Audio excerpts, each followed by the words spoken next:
जय जगन्नाथ। प्रभु जगन्नाथ आशीर्वाद रु 2024 वर्ष समस्त मंगलमय वर्ष हो। समस्ते खुशी रे रुहंतु, समस्त परिवार को सुख शांति समृद्धि भरी जाऊ। एवं ता सहित मु महांगावासी को बहुत बहुत अभिनंदन जनइबी, शुभेच्छा जनइबी।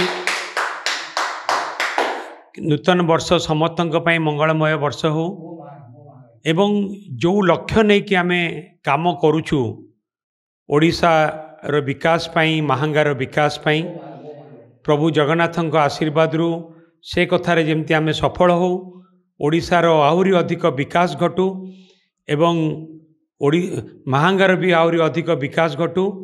माननीय मुख्यमंत्री श्रीयुक्त नवीन पट्टनायक नेतृत्व रे गोटे समृद्धि आहुरी अधिक समृद्धि ओडिशा गठन हो। आज ओडिशा समग्र भारत वर्षर एक सबुठु आगुआ राज्य परिणत होइछि एवं आगामी दिन में आहुरी अधिक उन्नति करू ताहा ही आमर प्रभु जगन्नाथ पाखरे प्रार्थना।